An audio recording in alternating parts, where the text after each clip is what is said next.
Hey, thanks so much for joining us. So today we are talking about the importance of breast cancer screening, and we're joined by Dr. Leslie Welk. She's a breast imager with Banner MD Anderson Cancer Center. Dr. Welk, thank you so much for being here today. Thank you so much for having me. It's a pleasure to be here. And this is such an important topic. We're talking, of course, about why it's so important that women are getting this screening. Why do you believe it's so important, and why do you recommend that they start at 40?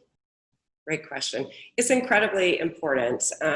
Just to start with a few sobering statistics, 1 in 8 women will develop breast cancer in their lifetime, and 1 in 39 women will actually die of breast cancer. Having said that, it's super important to try to detect it as early as we can. Screening helps us detect cancers before we can feel them, and when they're of smaller size, earlier stage, and easier or more likely to be cured. Studies from around the world have demonstrated that screening mammography reduces the risk of breast cancer mortality by 30 to 40% yearly for women. So that's a fantastic statistic for any screening type examination.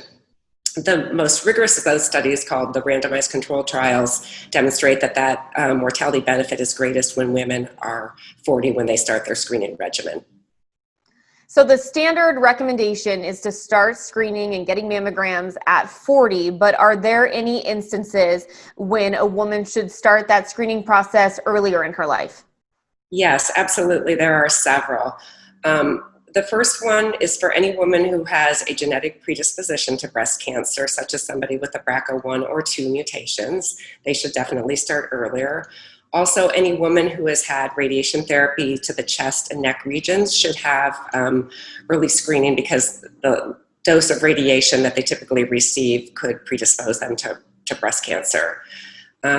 If you have a primary relative, and that would include your mother, a child, or a sister with breast cancer, we would recommend that you start early as well, your screening. The last category of women is anybody who's had a biopsy that's demonstrated either atypical cells or what we call lobular carcinoma in situ. Those are both benign conditions, but they can predispose you to future breast cancer risk. Are there any misconceptions about mammograms that you want to clear up? Yes, no question there are. First and foremost, I think, is that a lot of women think that if they don't have a risk factor for breast cancer, they don't need to be screened. However, 75% of women who develop breast cancer don't have an identifiable risk factor. So clearly, if we only screened the women that were at high risk, we would miss a lot of the cancers that we're going to develop in women. The second misconception is that there's a great risk associated with the radiation involved in mammography. In fact, the radiation risk is very minimal. The radiation dose for a mammogram is 1/7 of the dose an average American would get yearly just from natural background radiation. I think those are the 3 big misconceptions. So take me through the process of what happens when we go in for a mammogram. What does that process look like? What can we expect? Sure. So typically a woman will check in and fill out a quick pre-exam questionnaire, information about her breast health history. Then she'll change into a gown and be taken into the examination room itself. The exam consists of 2 views of each breast, so a total of 4 views.